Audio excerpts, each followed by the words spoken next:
12th day of May in 1945, within the Kreuzberg neighborhood of the German capital, a 15-year-old adolescent named Klaus Becker found himself huddled defensively behind accumulated debris from shattered buildings, clutching an anti-armor rocket launcher that felt impossibly burdensome and ungainly against his malnourished shoulders.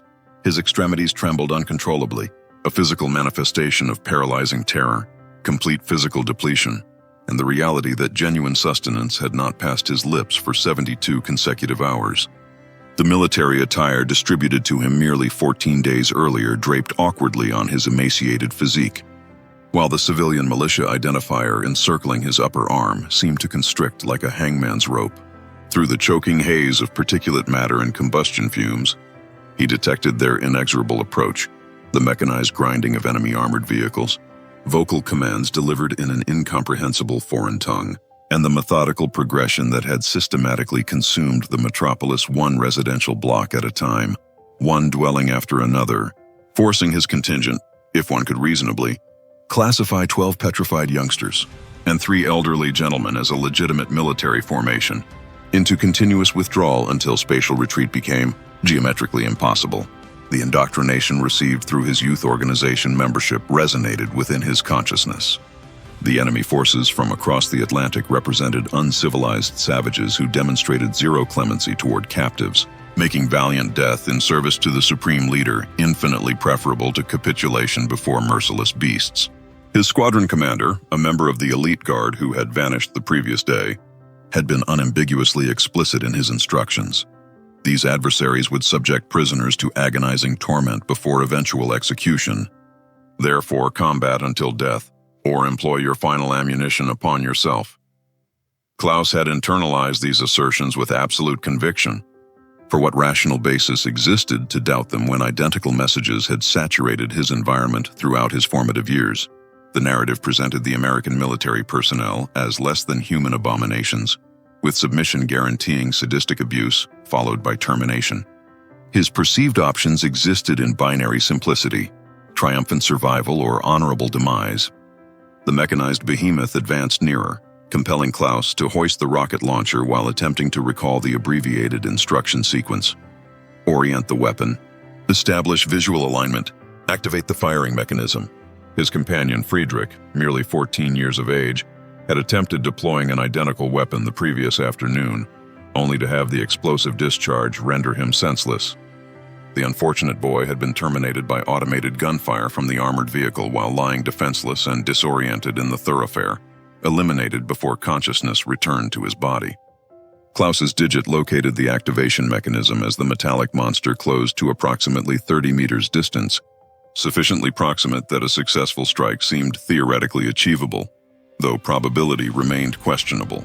Yet failure to engage, failure to resist, would brand him a spineless betrayer of his supreme leader, his homeland, and everything he had been conditioned to value. The armored vehicle halted abruptly, its rotating turret swiveling toward his defensive position. Klaus pressed his eyelids shut, anticipating the massive cannon to discharge and terminate his existence. Instead, amplified vocalization emerged, articulating atrocious German dialect emerged from concealment. Young person, relinquish all weaponry immediately. Klaus experienced complete paralysis of movement as they addressed him as a juvenile, neither as hostile combatant nor designated target, simply as a child. The amplified voice repeated its instruction with increased firmness, yet devoid of cruelty or malice. Klaus remained motionless, convinced this represented strategic deception designed to draw him into vulnerability where immediate execution would follow upon revelation. The propaganda had been unambiguous. American forces systematically murdered prisoners without exception. Yet that identical propaganda had also proclaimed the professional military would never experience retreat, that Germany was achieving victory, that the supreme leader possessed clandestine weapons that would reverse the conflict's trajectory.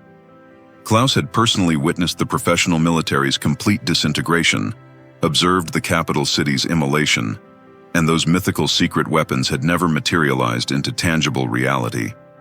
Perhaps the propaganda regarding American conduct toward prisoners also constituted fabricated falsehoods. With trembling extremities, he positioned the anti-armor weapon upon the ground, elevated himself gradually while raising both arms above his cranium, and shouted back in a voice fractured by adolescent transformation and terror, "Refrain from firing." 3 American soldiers materialized from behind the armored vehicle with rifles elevated, but not discharging projectiles. They appeared enormous in stature, contradicting his indoctrination that American personnel were physically inferior weaklings, as these individuals resembled mythological giants within their combat equipment. One possessed dark epidermis, and the propaganda had specifically emphasized that African-descended American soldiers exhibited particularly savage brutality. Klaus compressed his eyelids once again, anticipating incoming bullets. Someone grasped his shoulder region, causing Klaus to recoil reflexively, anticipating blade penetration or blunt trauma. Instead, the contact steadied him with almost tender gentleness.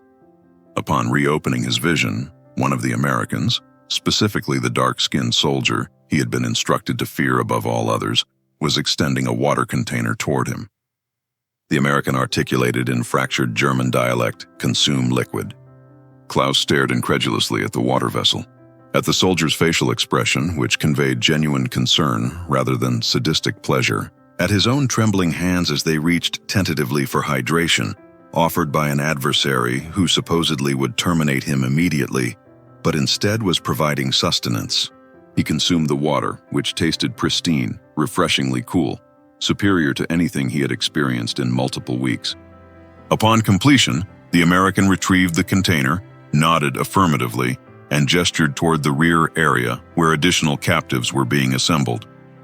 No sadistic abuse materialized, no execution occurred, merely water, acknowledgement, and directions to join fellow prisoners who sat upon the ground under supervision yet unharmed, some already consuming provisions from military rations the Americans had distributed. Klaus proceeded toward them in a cognitive haze as his entire worldview experienced systematic collapse with each ambulatory step. The supposed monsters were distributing hydration. The alleged barbarians were not executing prisoners. Everything he had been told constituted deliberate falsehoods, and the truth proved so unexpected, his consciousness struggled to process the cognitive dissonance. The desperate final measure, the civilian militia force, represented Nazi Germany's ultimate frantic attempt to prevent defeat by sacrificing children and elderly individuals against allied professional armies, created through the supreme leaders. Official proclamation on September 25th in 1944. The civilian militia conscripted all males between 16 and 60 years who were not already serving in regular military capacity. In practical implementation, as Germany's circumstances grew increasingly desperate, these age restrictions were systematically disregarded, with boys as young as 12 years discovering themselves forcibly drafted. Some volunteered willingly, thoroughly indoctrinated by years of youth organization propaganda, while others were essentially abducted, removed from educational institutions and residential dwellings, issued identification armbands and obsolete weaponry, then dispatched to defend positions against professional military forces. The statistical data revealed the desperation clearly.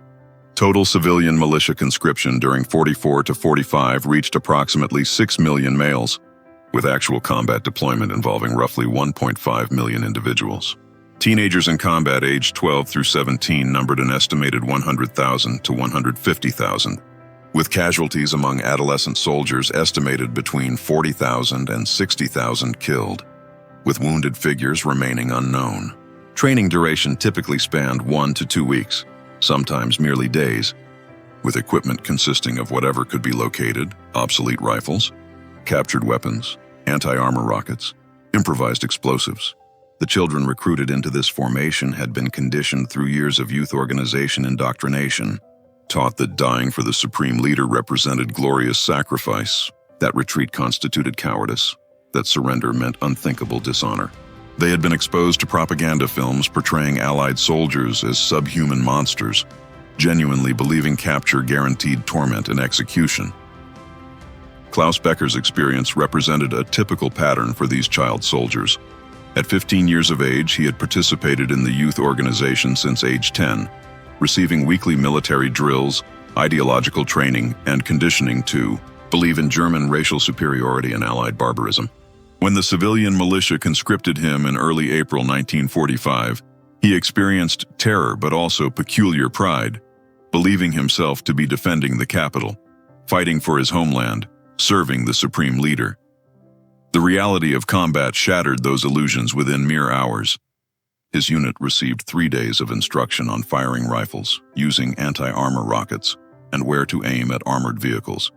Then they were sent to defensive positions in Kreuzberg, with instructions to hold against American forces advancing through the district. They consisted of 12 boys and 3 elderly men, with the oldest boy being 17 and the youngest merely 13, possessing 8 rifles collectively, 4 anti-armor rockets, and perhaps 50 bullets total. Their officer, a guard, corporal, informed them they would be shot if they retreated, then promptly disappeared on the first day. They were children with guns, terrified, hungry, waiting to die.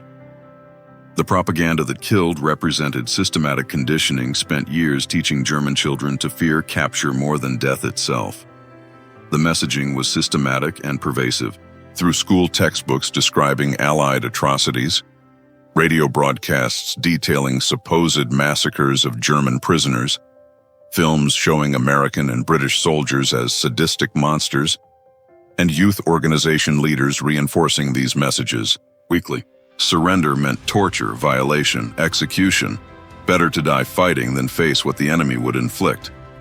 If a small, scared face peered over a rifle barrel at me, I would exhaust every last option to make that child put the weapon down before I even thought about pressing my own trigger. I'd call out in his language, words I had practiced for that moment, pleading and commanding at once for him to lay the gun on the ground. I'd fire into the dirt or a wall to startle, not to wound. I'd hold my fire beyond what common sense advised, because taking the life of a child, even a child pointing steel and powder at me, felt like a line I might never be able to walk back across. Some men did kill boys in combat, not by choice but because there was no alternative in that instant.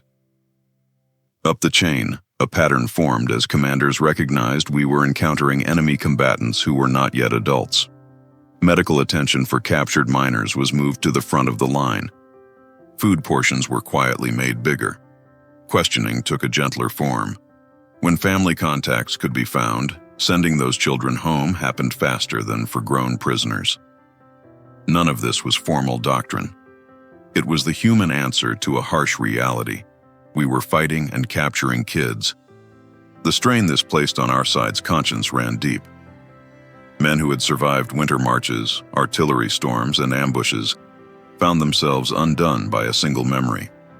A teenage face, frozen in fear, squeezing a trigger because someone much older had told him it was brave to die. Chaplains said more men knocked on their doors after these encounters. Letters back home shifted in tone. They tried to explain the necessary violence without losing their souls in the telling. One corporal wrote to his wife that he had shot a boy who could not have been more than 14. The boy had crouched with an anti-tank launcher, moments away from firing into their column. The shot that stopped him was lawful and saved lives. Yet at night, the man saw the child's eyes. He struggled to place gratitude for his own survival, alongside grief for the life he had ended, and that paradox lived in him, restless and unresolved. For Klaus Becker and for countless other German teenagers pressed into a collapsing army, capture, rather than killing them, became the beginning of an inner upheaval as jarring as any shell burst. Within hours of being disarmed, Klaus found himself sitting with other seized boys, their ages running from barely 13 to nearly grown. The Americans who held them offered canteens and ration tins. Thin blankets appeared for shivering shoulders. A medic moved down the line, cleaning scrapes and wrapping bandaged hands. Armed guards stood by, watchful, but their faces were not hard with cruelty. Their attention drifted to their duties, to paperwork, to cigarettes. The horrors he had been taught to anticipate, the deliberate torment, the summary shot in the back, did not arrive. What came instead was routine. The prisoners were catalogued, fed, and staged to move.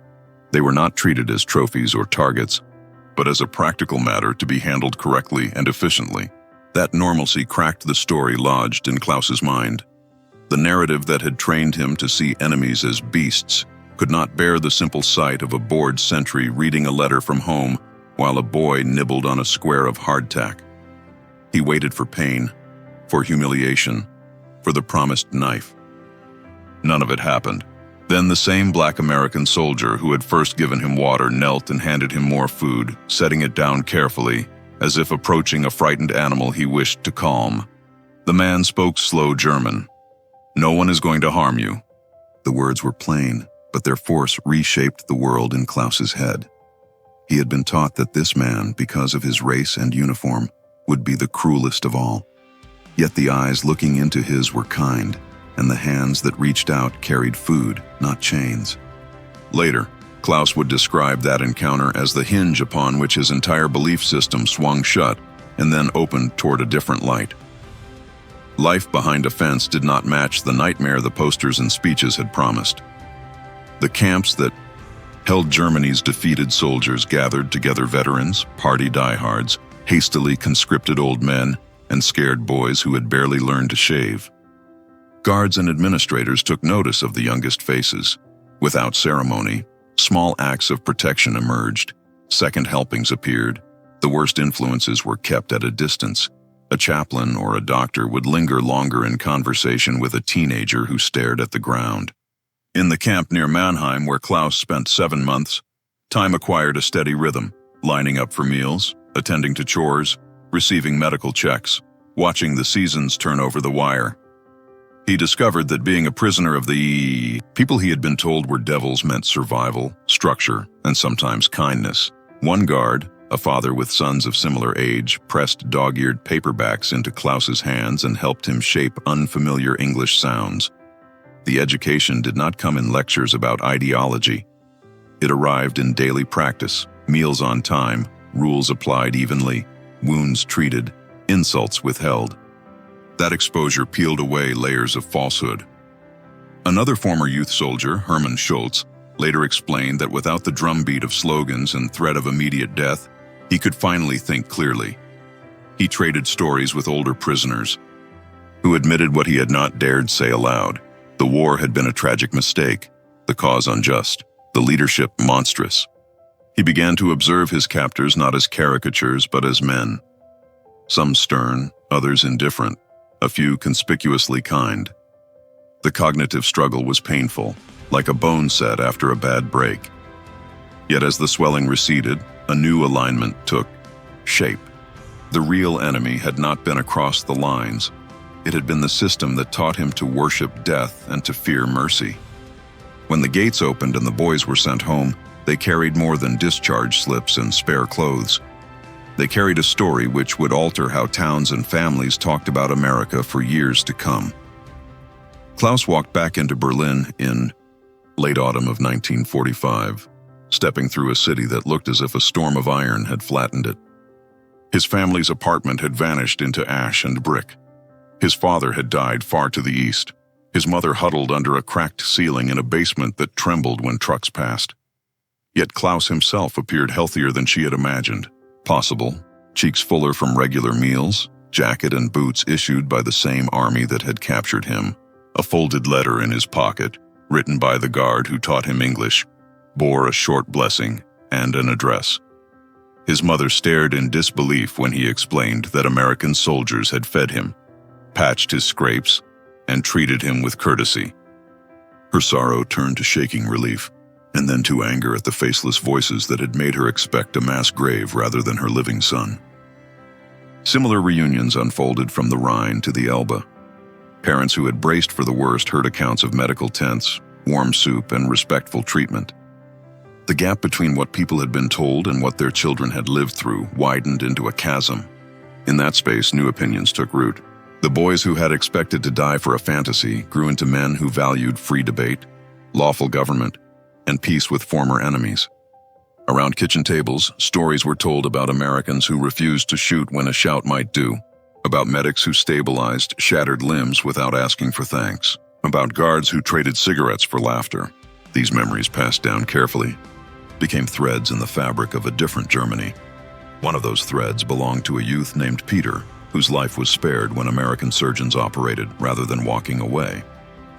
He later said that the men who had every incentive to let him bleed out chose instead to heal him, and that their choice taught him more about civilization than all the slogans of his childhood. He devoted his peace to public work that built bridges where others wanted walls. He insisted that real strength was measured not by how many enemies you could crush, but by how often you chose not to crush them when given the chance. The last months of the war had thrown tens of thousands of German miners against American lines. Between early spring and the capitulation, large numbers of teenagers were in the fight, enough to fill a city stadium several times over. Many died, many more were wounded. A significant share were captured. Among those taken alive, the overwhelming majority survived to return to their families. In fact, children held in American custody fared better on average than adult prisoners, partly because the young resist disease more effectively, and partly because the occupying forces gave special care, even when no rulebook required it. The numbers, while imprecise in the fog of collapse, pointed clearly to a pattern: kill when a threat could not be stopped any other way, capture whenever possible, treat the injured without regard to allegiance, and release methodically when it was safe to do so. Clinics and hospitals attached to field units and larger prisoner depots recorded thousands of cases of young prisoners receiving dressings for burns, stitching for lacerations, treatments for infections, and even major surgery when trauma demanded it. Hundreds of operations ended in the removal of mangled limbs. Prosthetic limbs were fitted in many instances, and arrangements were made for ongoing care through local services once the boys returned home. Educators and social workers were pulled into the task as the military transitioned to occupation, creating basic classes and workshops in certain camps. The most vulnerable were shielded from exploitation by older, embittered inmates who sought to reassert ideological control. Measured across the months following Germany's surrender, deaths of minors in American custody from all causes were rare, far fewer than the toll such a broken generation had been led to expect. Back on the American side of the wire, conscience did not rest simply because orders had been obeyed. Soldiers carried two truths that did not sit easily side by side. It is wrong to shoot a child, and sometimes a child is pointing a loaded weapon at your friends. Men came home and woke in the dark to faces they had last seen in the smoke of battle. One sergeant who had been forced to kill two teenage fighters near a Bavarian city said 5 decades later that he never questioned the necessity as a tactical matter. Yet he still asked himself who those boys might have become had no one lied to them or placed a launcher in their hands. His confession was not a plea for absolution. It was a sober recognition that doing the right thing under fire can still break your heart. Others found their conscience steadied by a different kind of memory. Not of the moment a trigger was pulled, but of the moment it was not. A private who made it a personal mission to shout in German before firing, to flank rather than blast when he could, to wait a heartbeat longer for a boy to drop a rifle, admitted that his restraint sometimes put him and others in danger. A comrade hesitating elsewhere might have paid with his life. Mercy, he realized, is never free. It always exacts a price, in risk and in grief. What mattered to him was to bear the cost he could live with years later, when the uniforms were hung up and the medals tucked away. This collective memory shaped policy after surrender. The occupying forces dismantled youth paramilitary structures and banned any training that turned boys and girls into weapons. Officers who had watched terrified teenagers burst from doorways with grenade bundles insisted that such exploitation must never have soil to take root again. They believed the surest defense against that evil was not merely punishment of the guilty, but the construction of a civic life so stable and just that manipulation of children would find no purchase. Repairing schools, restoring law, and fostering open speech were not just administrative tasks, they were guardrails against a return to the abyss. In the charred capital in May of 1945, a temporary intake point processed those who had surrendered or been collected from cellars and street corners. Klaus sat with a cluster of other former militia boys, legs stiff, bellies louder than their voices. They had been rounded up at different times over the prior days, fed something warm, checked for serious injuries, and told to sit tight. The same black soldier who had offered Klaus a drink on the day of his capture came back balancing a crate. He set it down and revealed rectangles wrapped in paper. One by one, he placed a bar of chocolate in each open palm. His German was halting but warm. He said the treat was for them, good children who had seen too much war. Klaus stared at the bar as if at a relic from another lifetime. He had not tasted chocolate since he was a small boy who still believed the world made more sense than it did now. The soldier looked him in the face and said quietly that the fighting was finished. In English words Klaus had begun to understand, He added that the boys could be boys again. Around him, some took tiny bites and closed their eyes. Others held the sweetness like a fragile secret and wept without sound. A few gobbled it down as if to prove it was real.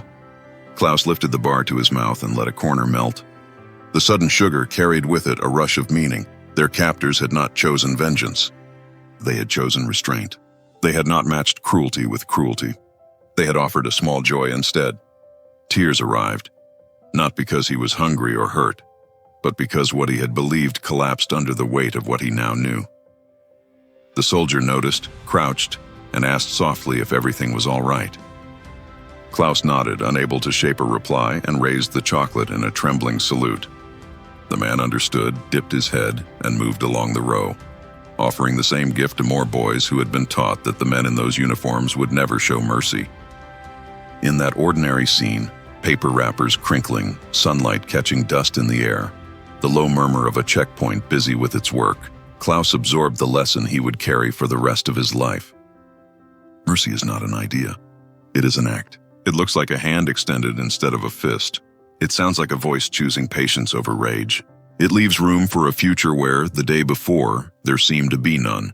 He was 15 years old, and for the first time in years he could imagine growing older. The people who had conquered the regime that had lied to him were the ones who showed him the shape of a better way to live. They turned enemies back into children and sent them home to become citizens rather than ghosts. That is how the war ended for Klaus Becker, not with the bitterness he had been promised, but with a sweetness that tasted like a chance to begin again.